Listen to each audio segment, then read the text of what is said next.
Welcome back to the Before the Bloom podcast with April Anderson. And I am April Anderson, and I am very excited to be here today. And it's just going to be me, another solo episode, which I have found to be very difficult, but I'm going to get this. I'm going to get this down. I swear to you, you guys are going to stick with me, and I'm going to get this down, and then we're just going to get better and better. In the meantime, I'll just do the best I can, edit out the worst parts, and hopefully give you guys some of the meat.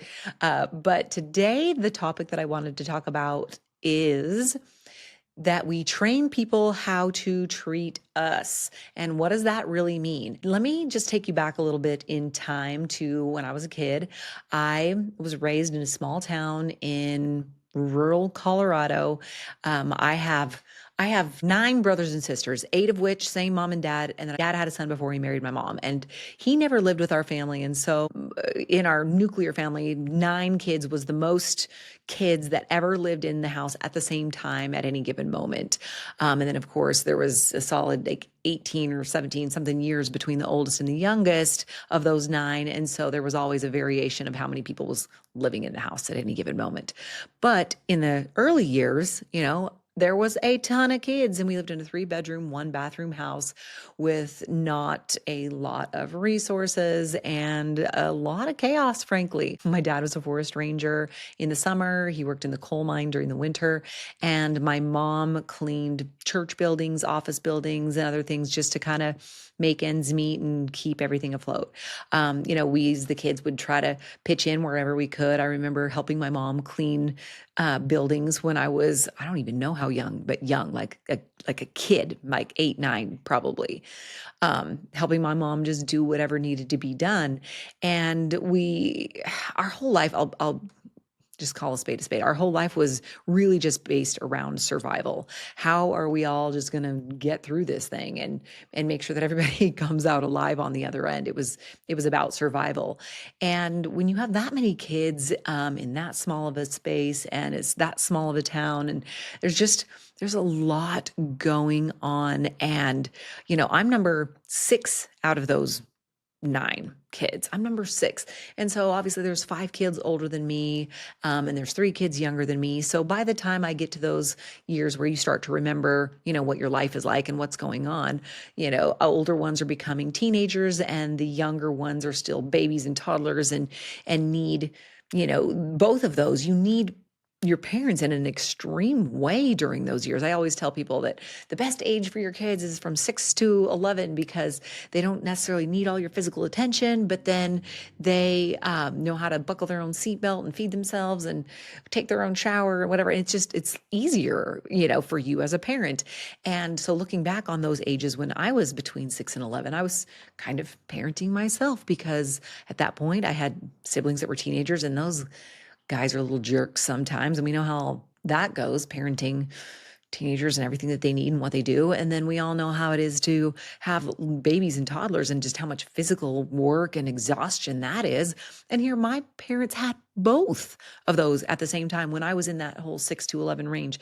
And we were all really close together. So I have other siblings that were in this whole situation with me. Believe me, I was never alone. But in some regard, I kind of did feel like I was a little bit alone. And I know that sounds crazy. You can be completely surrounded by people and yet somehow still manage to feel a little bit alone. Um, I was, like I said earlier, we lived in a 3-bedroom house with 1 bathroom. And when I was really little, all 4 of us girls, we shared a room together, and it wasn't a very big room, and it was always super messy and dirty with all of our stuff. But we just had 1 set of bunk beds. And so my middle sister and I slept feet to feet, in the bunk bed. And my other sisters, I think they slept feet to feet in the other bed. And, until we started to outgrow that. And then at some point, we were like, I'm too big for the bed. Like something's got to give. But, the house is only so big. There's only so many places to go. And I just volunteered that I will sleep on the couch. And so I just kind of moved my stuff and slept on the couch for a couple of years. My younger brother also, there was the boys' bedroom had, I don't know, 3 to 4 people in it at any given moment. But they had a wider age gap between, because it was 4 boys in a row, 4 girls, and then 2 boys. And so the mixture of the boys in the house was just a little different than the girls, because we were all jam packed in there together at the same age, basically. So my youngest brother, he also didn't really have a bed, and so his bed was on the floor in the living room, and mine was on the couch in the living room. And at night, you'd get your roll the bedding out from behind the couch, and you'd put it down and sleep, and then you'd get up in the morning, roll it up, and put it behind the couch, and he would do the same. And then anyway, that was our life for a while. I don't even remember exactly how much time, but I was just like, it's fine, I'll let the other girls have the room or whatever. I was just I don't know. It was just easier to not make any waves and just do whatever needed to be done. Um, and but I still always felt like I was the outsider for some reason, even though I was always in there. I don't know. I was the one who wasn't always, I don't know. I can't explain it. I was just on the outside. I always felt like I was on the outside. And I'm not, it's kind of hard for me to talk about this because I do not want my siblings to ever feel bad about anything, because we were all just doing the best that we could with what we had. But I was a little more talkative and a little more loud than the other kids. And sometimes that didn't always go well with our father, who just wanted you to fall in line and be quiet and be obedient and just do what you're supposed to do and just do your work and I don't know, not create any problems or drama or anything. And I'm over there, yap, yap, yap, having an opinion about everything. And of course, the siblings did not love that, because they were like, you need to shut your face. You're going to get us killed. So you need to be quiet. And so there was a part of me that was like, ooh, okay, I, I'm, I'm not part of this, right? I wasn't in the coalition of being quiet as to preserve yourself from getting killed, proverbially speaking.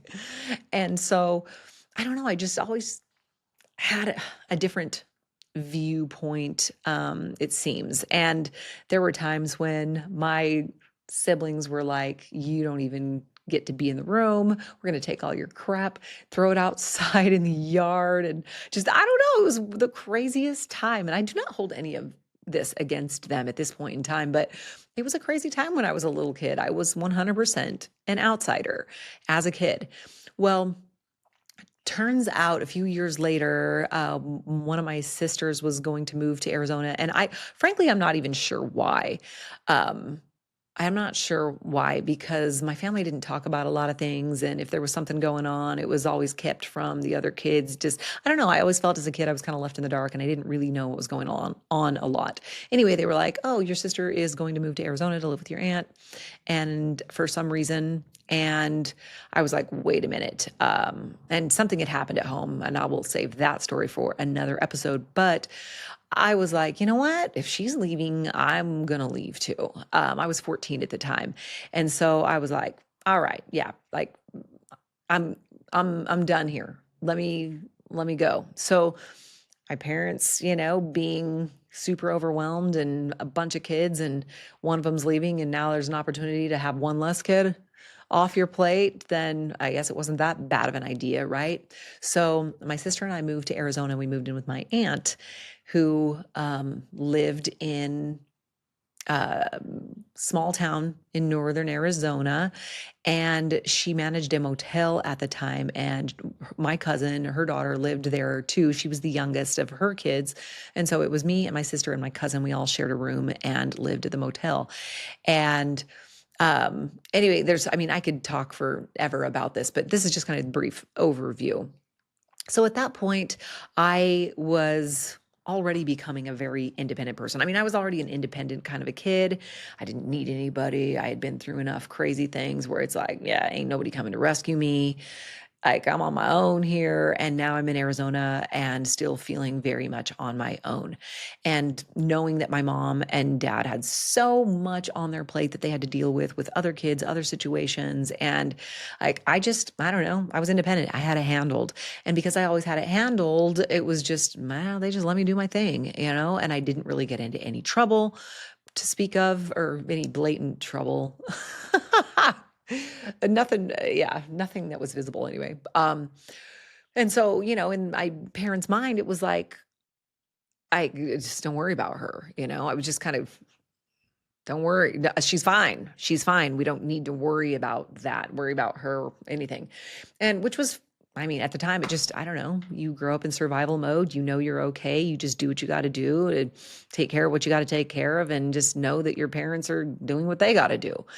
And then fast forward a few years, my mom did end up moving to Arizona, bringing the younger kids with her. And my older sister did go back to Colorado because she was getting ready to graduate high school. And nobody wants to graduate from high school in a new place after you've spent your whole life somewhere else. And so at that point, I became the oldest kid in the household when we lived in Arizona. And so I went from being the middle child to in that circumstance before and to being the oldest child in the new circumstance, but yet still not causing any problems. My mom's still dealing with issues with my dad back in Colorado and my siblings back in Colorado, and just there's just a bunch of stuff going on, right? And so I'm just doing my thing. You know what? If I just go to school, get good grades, do whatever it is I need to do, have a job. I had a job since the moment I moved to Arizona. I was working the front desk at the motel. I cleaned rooms at the motel. That's a whole nother story for another episode. But, and then as soon as I turned 16, I got a job at the grocery store. I always had a job. I was always just taking care of myself. And my mom was always just taking care of whatever she needed to take care of. She was a single mom at this point and just working all the time and just taking care of everybody. And I didn't want to cause her any more grief. And so I just handled whatever needed to be handled, right, in my own life. And this one night, I was out with some friends after a dance of some sort. I don't know. I don't remember the exact specifics, but all I remember is we stayed over at, you know, I feel like I should leave names out of this because I don't want to incriminate anybody or anyway, we stayed over at somebody's house until there was a group of us until like 2:30 in the morning, and my curfew was midnight. I was supposed to be home at midnight. And my mom, she would leave the light on until I got home, come in, turn off the light, lock the door, wake my mom up, tell her I was home and everything. That was the protocol. Well, I don't know even what was going through my mind. We weren't being really bad kids or anything like that, but still, nonetheless, I was supposed to be home at midnight, and it's like 2:30 in the morning, and I come home and I'm like, oh, I'm going to be murdered. This is not going to be good.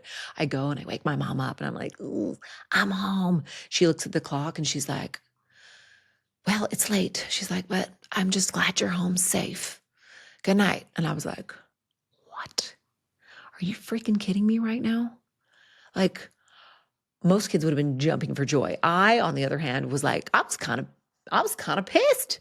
I was totally upset. I was like, are you freaking kidding me right now? I come home 2.5 hours late and I don't even get in trouble. Like, you're just glad I'm home safe? WTH, mom, seriously? You're just glad I'm home safe? Like, do you even love me? Do you even care about me?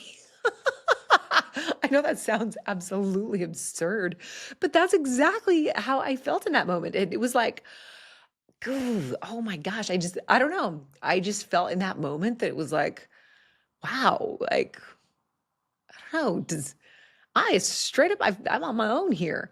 Anyway, you just, keep trucking through life and you just, I don't know, you just get accustomed to doing your own thing and being your own person and handling your own situations because, your parents have bigger fish to fry. They have other things to do. It's all fine, right? So I go to college and my parents didn't really have any input about what I should do. They're like, whatever you want, dear. You always make good decisions. Just do whatever it is you're going to do. I'm like, okay, great. Wow. Thanks for the guidance. Okay. And I had no idea what I was doing. I was raised in a family where, oh, you're a girl. You just graduate from high school and then you get married and then you have babies and you're a mom and like, that's what you do. And I was like, really? Is that what I don't, it didn't really resonate with me. I knew I needed to do something. I literally had no idea what, do you go to college? And if so, do you quit when you get married? Because that's the thing that you're raised with. And that was just a weird thing. And I had friends who were not that much older than me that were getting married and having babies. And I'm like, oh my gosh, what is happening? Anyway, I finally just decided, well, I guess I should go to college because I don't know what else to do, but I didn't know what to major in. I didn't have any guidance. I didn't have any plan. I didn't have a clue.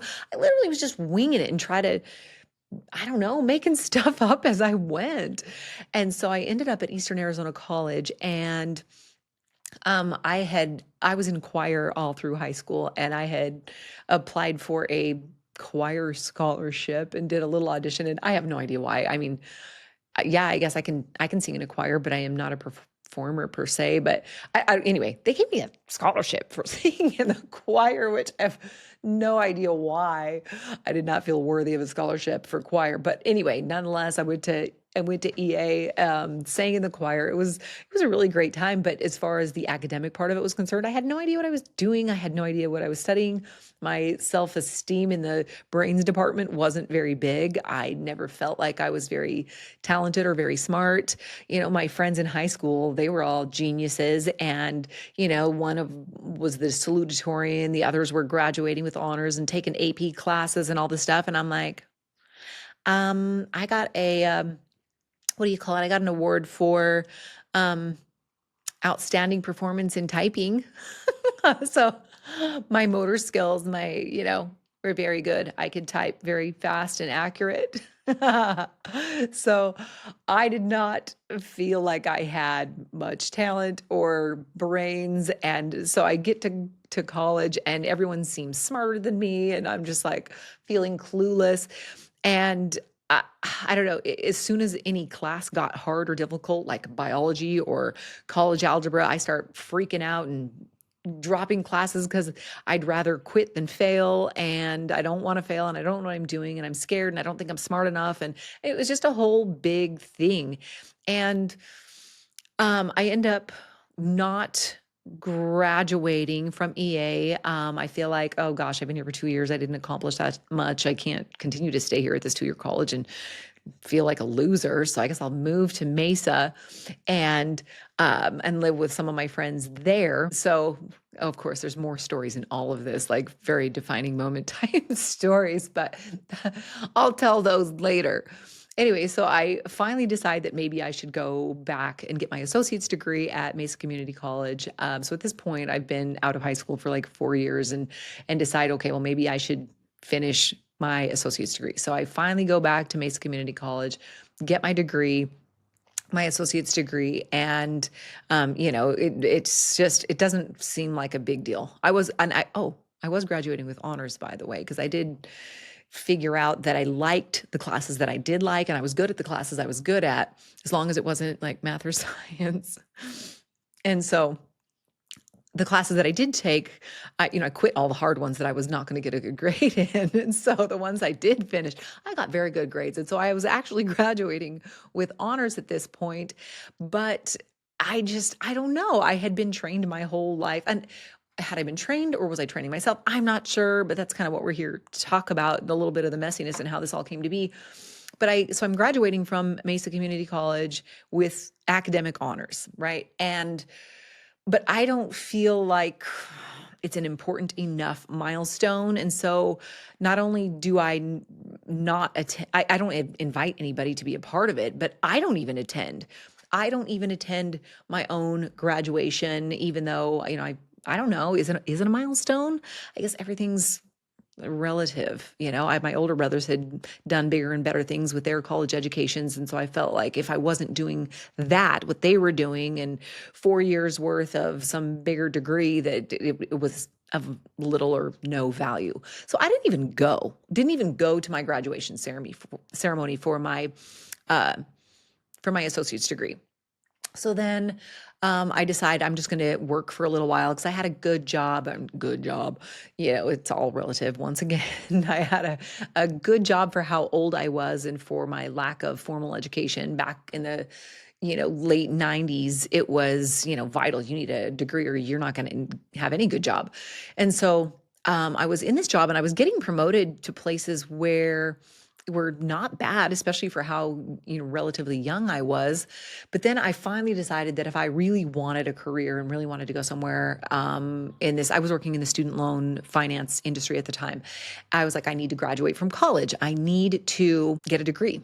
And so I was doing all the math and trying to figure this out. And I was always trying to do everything the best I could without burdening anyone, without asking anybody for help, without asking anybody for money. I, I just always wanted to be highly independent and self-sufficient and do things the most efficient way that I could. And being in the student loan industry, I had noticed that a lot of people had a lot of debt. And I was like, oh my gosh, I don't ever want that to be me.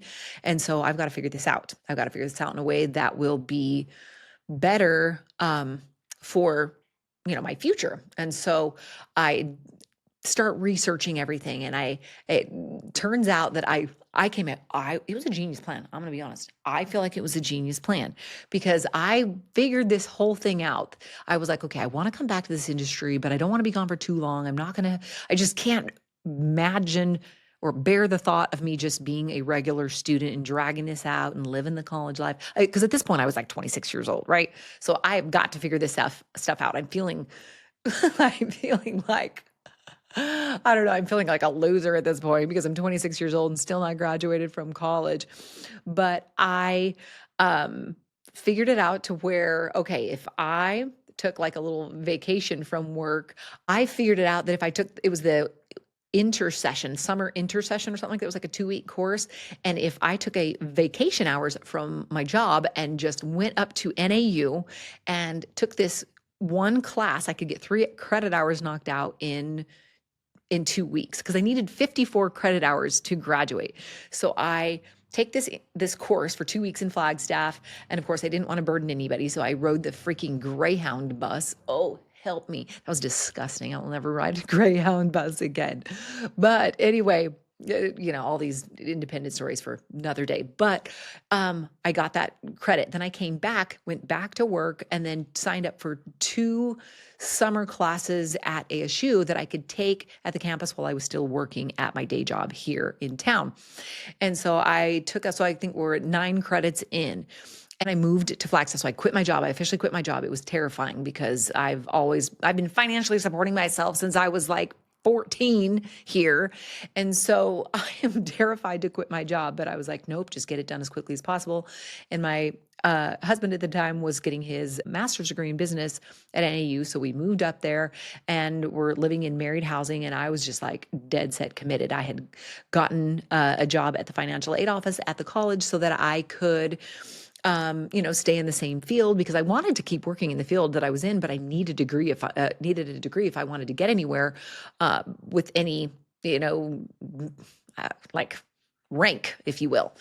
So I was like, okay, I'm going to work at the financial aid office, and then I'm going to just crank out all these classes. Well, the only degree that I was able to get in that much time was a degree in speech communication, and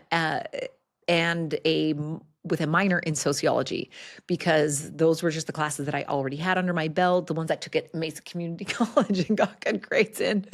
And so I was like, okay, well, let's just continue that trend. I just want to get the heck out of here as fast as possible because I don't really need the education to do my job. I just need the paper. I need the degree to say that I have it so that I can go back to doing what it is that I do. So that was the plan: speech communication, a Bachelor of Science in speech communication with a minor in sociology. So I start taking all of the classes. So I organize it with my counselor to take, I think it was 21 credit hours that fall semester, all in the fields of the sociology and the communication. And well, those are all really relatively easy for me, so it wasn't that bad. I just organized my life where it was super easy. Anyway, so I think I took 21 credit hours. Then winter came around, and there was another winter session. I took another class. So let me see if I'm doing that. I had 9 and then 21, so that's 30, and then I took 33 over the winter, and then I took oh gosh, I can't remember. Anyway, not like you care about the math, not that anyone cares about the math. But anyway, I took a bunch of credits. I don't remember if it was 21 or 24 or what. And then over winter, I think I took 2 more classes over the winter session, which was another 6 credit hours that I took those online. And back in the day, online classes were not what they are today. And it was a little challenging for me, but it was okay. I was committed. I was getting this done. And then spring semester rolled around, and then I took the remaining, I believe it was either 21 credit hours. I think it was 21 credit hours again in the spring. And that was in the last 12 months, 54 credit hours in 12 months. And I was able to graduate. And so I mean, I had worked my freaking tail off in that year, worked my tail off to get this done. So obviously I could only work part-time at the financial aid office, which was like for money. And then I had to borrow some student loans to pay for my tuition and living expenses, whatever. Anyway, I got it done though. I was like, it's fine. I had like 10 grand, I think, in student loans that I had to pay back. But in today's standards, that's literally nothing. And anyway, but so I was done. I was graduating. I was a freaking graduating. And Steve was graduating at the same time too with his master's degree in business. His was a 10-month program. And so anyway, I had organized this whole thing. I was like, so good. This plan is so good. Everybody's going to graduate and then we're going to get on with our lives. Anyway, so graduation is coming up, but graduation is on like a I can't remember if it was a Thursday morning or a Friday morning. I think it was a Friday morning at like 10 o'clock in the morning up in Flagstaff. Go Jacks, NAU. So I am, college graduation is happening. Steve's graduating with his master's. I'm graduating with my bachelor's. And, I'm finally feeling like this is something worthy, a worthy accomplishment. But my older sister at the time was going to dental hygiene school in Tucson, and she was graduating, and her graduation was the same day, but in Tucson. And if you're not familiar with Arizona, Tucson and Flagstaff are not close. It's like a 5.5 hour drive between the two of them. And so attending both is not going to happen. And so my sister was going through a divorce at the time and just trying to rebuild her life. And she had 3 kids and finishing a degree so that she would have a career. And anyway, and I didn't have any kids. I was married and, I'm going to have a degree and he's going to have a master's degree. And, I'm in good shape. I don't have any kids to take care of. Like, it's fine. So now there's a family dilemma of, do you go to graduation in Tucson? Do you go to graduation in Flagstaff? What do you do? Well, me just being who I am my whole life and underplaying all of my accomplishments and achievements. And, oh, by the way, I was graduating summa cum laude from NAU. So I went from in high school thinking that I was not smart to graduating with one of the highest academic honors from a 4-year university. Granted, this was a language-based degree, and had it been a science or math-based degree, that would not have been the case. So let's just qualify that right now, that it was only graduating with honors because of the degree that it was. Language is my jam. Science and math are a little bit more of a struggle for me. Anyway, so nonetheless, I'm graduating from college at 27 years old, but I'm graduating with honors, summa cum laude. And so I tell my parents, hey, this is when the graduation is. And when they're like, oh shoot, we have a conflict. The other kid, she's graduating from her school. And I was like, you know what? It's fine. It's fine. You know what? Just, you can go to hers. It's it's fine. You can just go to hers. And I meant it. And I truly, I don't know. I in the moment thought I was fine. Like it was fine. It was fine. It's okay. You can go to her graduation. It's fine. She needs, in my mind, this is not necessarily reality, but in my mind, I'm like, she needs you more than I do, which is kind of what I thought my entire life, that everybody else always needed somebody, the parents, whatever, more than me. I can handle it. I'm good. I can do everything by myself. It's fine. You can go to hers. So that's what they did. They went to her graduation. And mind you, we've already talked about this. I've got like 8 other siblings too, not just the one that's graduating in Tucson, but I have 8 more. And some of them live far away, but some of them lived relatively close. And I was like, hey, I'm having my graduation on this day at this time. And if you want to come, that's great. And if you don't, also fine. And come graduation day, and you know how many people came to my graduation? 0 of my family members, of my immediate family members came. None. I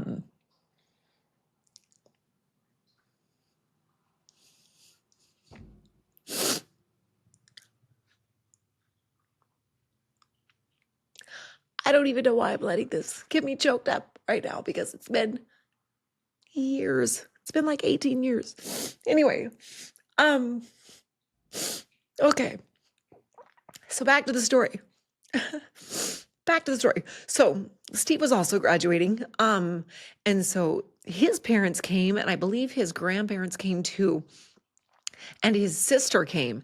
And so they all came and they supported. And at the time I was like, this is totally fine. Um,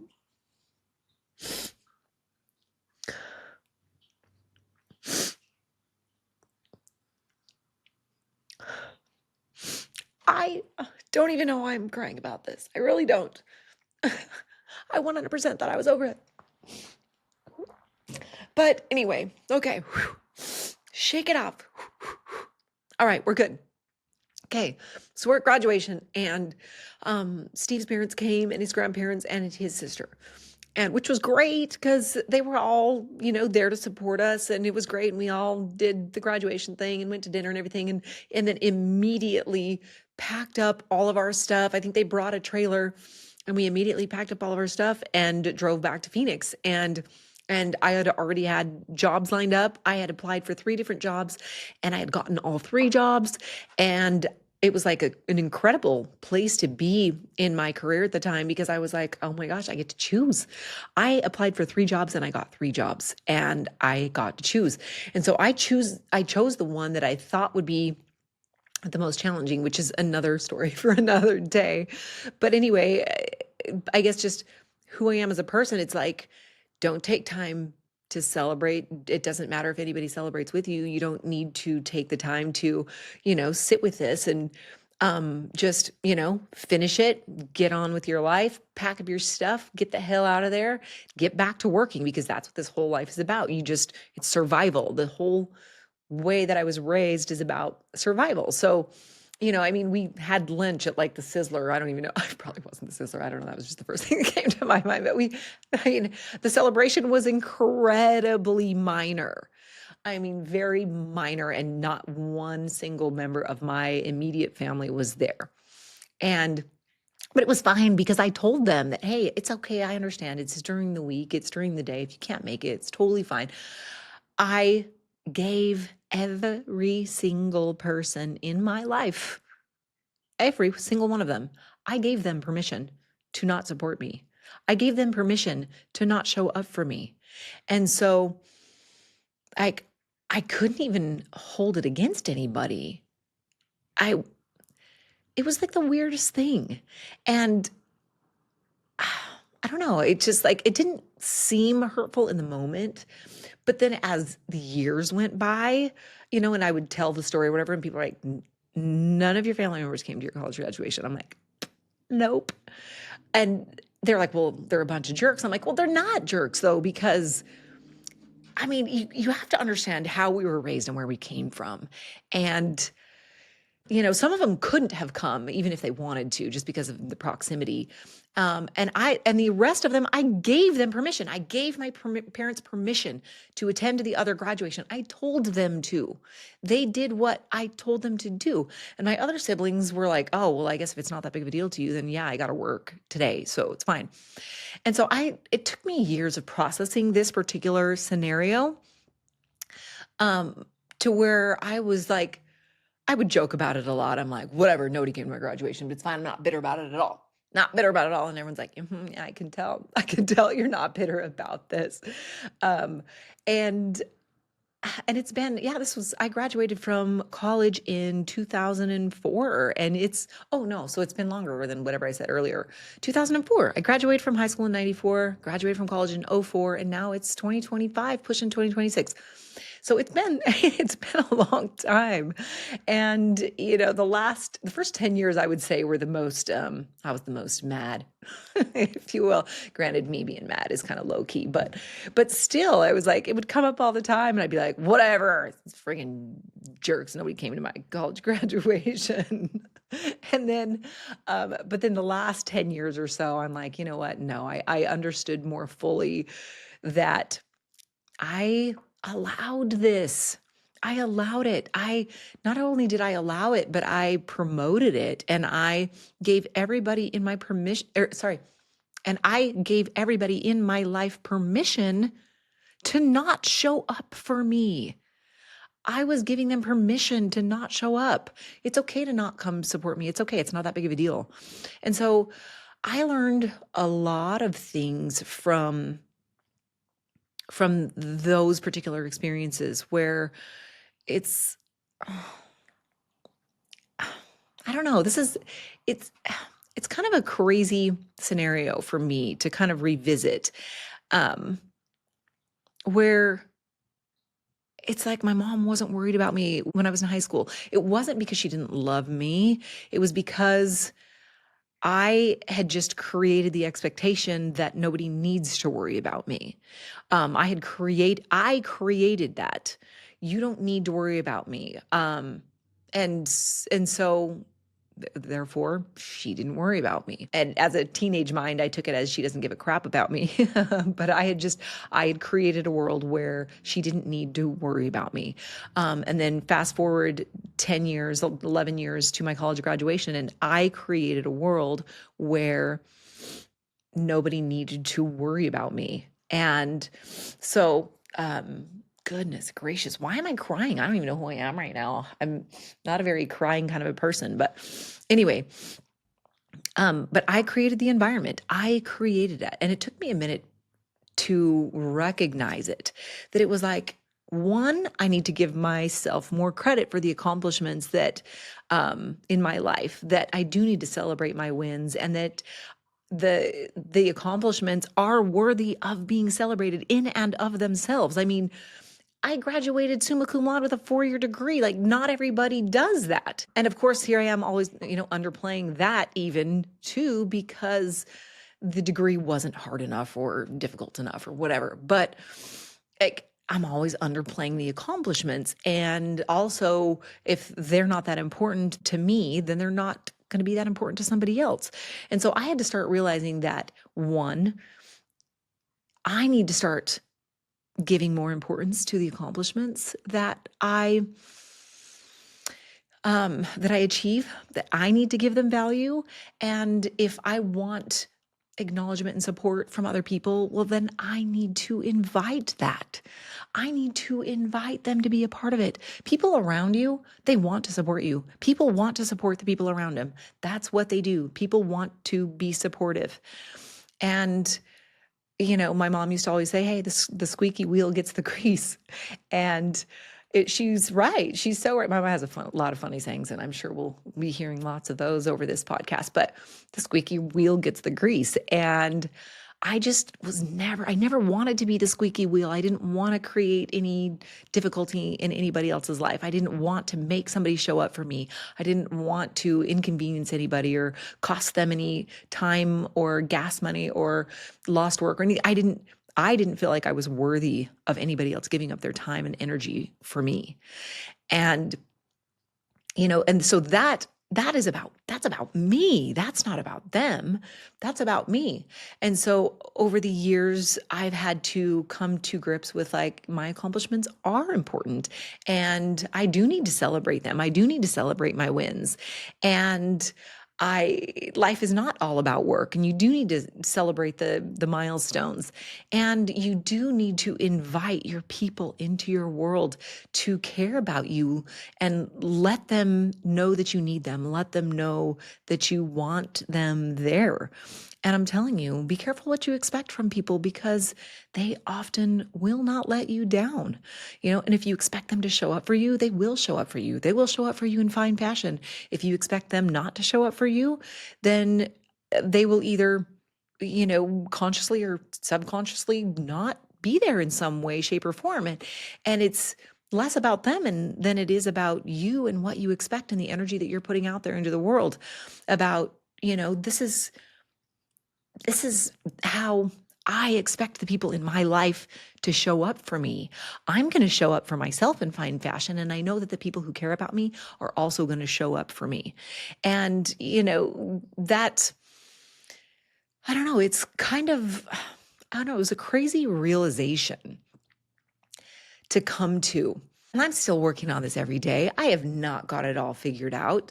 I have learned a ton, and I have come to grips with, letting my wins be celebrated. And then I went through a whole bunch of trauma, divorce and everything, and then relationships and just life being hard and difficult and whatnot. And then I meet Josh, and we're gonna get married, and I was like, oh, this marriage crap's overrated, and whatever. Really, you want to have a big old party about this, and nobody cares about second marriages and third marriages, whatever. But Josh is like, no, this is important. This is a big deal. We're going to celebrate this. And that was kind of the beginning of when I was like, you know what? No, I am going to invite people to celebrate with me and to participate in the wins and participate in the good moments in life. And we had an amazing wedding where 90 people showed up, a lot of which were my family members, and they traveled far and wide to be there.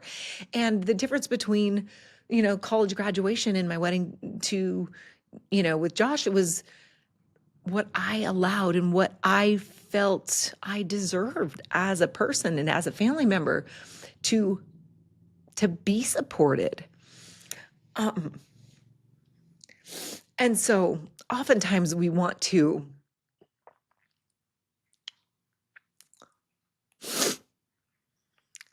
blame. I'm so sorry. I don't even know what this is about. We want to hold the people responsible in our lives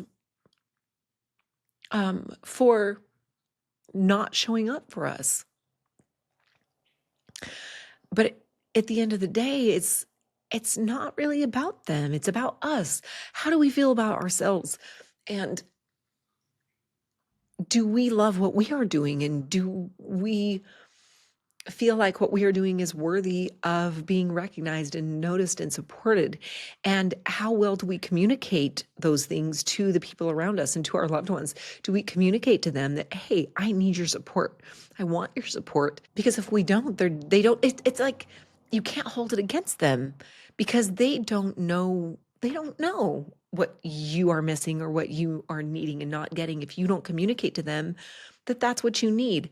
And so I have grown so much over the years in owning what my truth is, and this is what I need, and this is what I would love to have you show up as in my life. And I'm still that person that doesn't need a lot of anything. Like, I've got everything handled, and that creates, in some ways it's really great, and it's it's really makes my life easy in some ways, and it makes it incredibly difficult in other ways, to not let people show up to support you.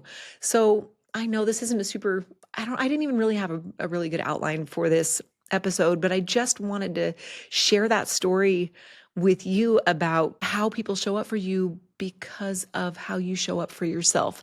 Set higher standards for yourself. Hold yourself to a higher standard. Hold the people around you to a higher standard of how you want to be treated, how you need to be treated. And I promise you, they won't let you down. You expect them to be jerks, and I swear to you, they'll find a way to show up as jerks, even if they want to or not. And you expect them to be good and kind and supportive, and I swear to you, that's how they will show up. And if you are constantly holding yourself to a higher standard and showing up for others the way that you want other people to show up for you and expecting that in return, I swear you can't help but get what you want. And the people around you, they won't let you down. But you have to have higher expectations for you, higher expectations for them, and then communicate about it in the most respectful way, respecting your own wishes and respecting them and what they have going on in their lives. And I swear to you, it will build better relationships, not only with the people around you, but a better relationship with yourself. So with that, I'm going to sign off. I'm still not totally sure how to end these podcast episodes, especially when I'm sitting here by myself in my studio, my lab, whatever this place is that I've created, but I'm growing to love it. And I'm so sorry. I'm just so grateful that you guys are here with me for this journey. And I don't know, partially obviously for what it's doing for me. And I don't know, I just hope I can give something back to somebody who's listening or help in some way to love yourself better and love those around you better. Anyway, like and subscribe and all the things that you're supposed to do with podcasts, and share and comment and all the things. And thanks again so much for being with me on this journey. I'll see you next time.